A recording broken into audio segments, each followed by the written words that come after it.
ഇങ്ങനെയൊക്കെയുള്ള പീഡനങ്ങൾ ഉണ്ടായിട്ടും ഞാൻ മെമ്പർഷിപ്പ് ഒന്നും ഒഴിയാൻ പോയില്ല. പക്ഷെ അതെല്ലാം കഴിഞ്ഞു. അച്ഛനെ വിളിക്കാൻ തുടങ്ങി. ഫേസ്ബുക്ക് പോസ്റ്റ് തോന്നിവാസം എഴുതുക, എന്തും എഴുതുക, ഓരോന്നിങ്ങനെ പറയുക, ഗവേഷണം നടത്തുക. മുമ്പില്ലാത്ത ഒരു രീതി. നിങ്ങളെന്താ BJP പോകാത്തത്?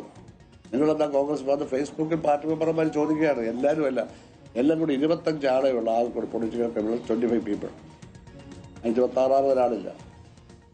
55,000 പാർട്ടി മെമ്പേഴ്സ് ഉണ്ടെങ്കിൽ അത് 26 പേര്. ആലപ്പുഴയിലും അമ്പലപ്പുഴയിലുമായിട്ടുള്ള കുറച്ച് പേരാണ് കൂടുതലും. പൊളിറ്റിക്കൽ ക്രിമിനൽസ് എന്ന് പറയുന്നത് രാഷ്ട്രീയ പാർട്ടിയിൽ കടന്നുകൂടിയിട്ട് ക്രിമിനൽസ് കാണിക്കും. അവരുടെ ഓരോരുത്തരുടെ ജീവിത രീതി, അവരെ എന്തൊക്കെ ഭക്ഷണമാണ് കഴിക്കുന്നത്, എന്തൊക്കെയാണ് അവരുടെ വിനോദ പരിപാടി, അതൊക്കെ അന്വേഷിച്ച് നോക്കണം. നമ്മുടെ കൂടെ പ്രവർത്തിച്ചല്ല. അതുകൊണ്ട് ഇനി എന്തും പറയാവുന്നതാണ് ഞങ്ങളെ പറ്റി. ഇനി എന്തെങ്കിലും ഒരു തെറ്റ് പറ്റിയെന്നിരിക്കട്ടെ, അത് ജനങ്ങളൊക്കെ സഹിക്കുക. കാരണം പ്രമാദമായ തെറ്റൊന്നും മറ്റുള്ളവരുടെ ജീവിതത്തെ ബാധിക്കുന്ന തെറ്റൊന്നും ഞാൻ കാണിച്ചിട്ടില്ല. ജീവിതത്തിൽ ചിലപ്പോൾ തെറ്റ് പറ്റി കാണാം, അത്രയേ ഉള്ളൂ. അതൊന്നും പ്രമാദമായിട്ടൊന്നും എനിക്കുണ്ടായിട്ടില്ല. ആകെ ഉണ്ടായത് വലിയ അഴിമതിയും പടാപകരണവും നടന്ന ഒരു ജില്ലാ ഭരണകാലത്ത് ഹരിപ്പാട് സമ്മേളനത്തിൽ ഞങ്ങളുടെ ആ ജില്ലാ കമ്മിറ്റിയിൽ 21 നിലയിൽ തോപ്പിച്ചു, വോട്ടിട്ട് തോപ്പിച്ചു. സെക്രട്ടറി അടക്കത്ത് വെച്ചു. KB ആയിരുന്നു റിട്ടേണിംഗ് ഓഫീസർ. എല്ലാ സെക്രട്ടറി അടക്കത്ത് വെച്ചു. അത് കാരണമുണ്ട്. അത്രമാത്രം പ്രശ്നങ്ങളായിരുന്നു സാമ്പത്തികമായിട്ട് പറ്റും. അവരെല്ലാം കൂടെ എന്നെ സെക്രട്ടറിയാക്കി. 6 മാസം കഴിഞ്ഞപ്പോൾ എന്നെ കമ്മിറ്റിയെ വെച്ചു. പിന്നെ 18 or 19 പേരുള്ള ഒരു ഓർഗനൈസേഷൻ കമ്മിറ്റി BJP അതിനെ കൺവീനറായിട്ട് വന്നു. ഞാനങ്ങനെ പറഞ്ഞു പ്രവർത്തിച്ചല്ലോ. ഇവിടെയും പ്രവർത്തിച്ചല്ലോ. ഇവിടെ പ്രവർത്തിക്കാത്ത എല്ലാം പ്രവർത്തിച്ചു.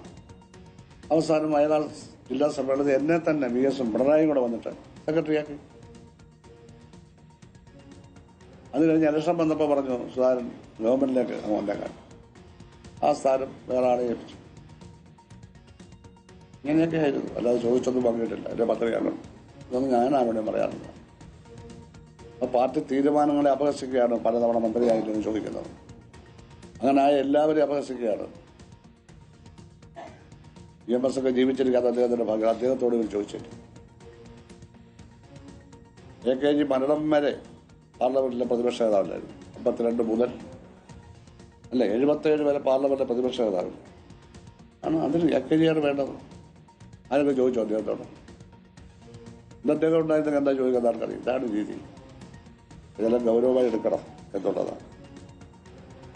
ഇനി ഏതാണ്ട് പാർലമെന്ററി മാർഗത്തിന് ഇന്ന് പ്രാധാന്യമുണ്ട്. കാരണം മുതലാളിത്ത രാജ്യത്ത് ഭരണകൂടത്തിനിടയിൽ കിട്ടുന്ന ഉള്ള സ്വാതന്ത്ര്യം ഉപയോഗിക്കുന്നതാണ് പാർലമെന്റിന്. അത് പ്രാധാന്യമുണ്ട്.